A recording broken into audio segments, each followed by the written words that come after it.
Anim na bagay na huwag mong sasabihin sa mga tao.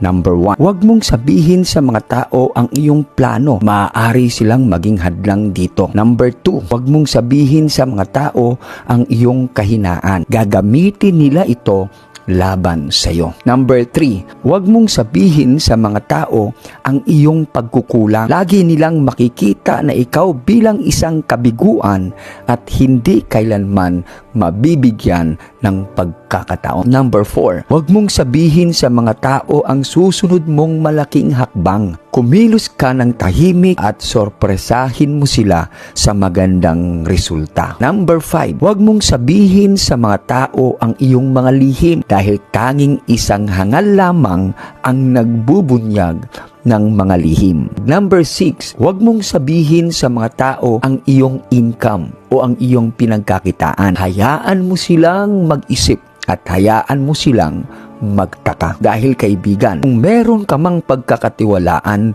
walang iba kundi ang ating Panginoon. Ang sabi nga ng salita ng Diyos sa mga Kawikaan 16 verse 3, pagkatiwala mo sa Panginoon ang iyong mga gagawin at magtatagumpay ka sa lahat ng iyong mga layunin.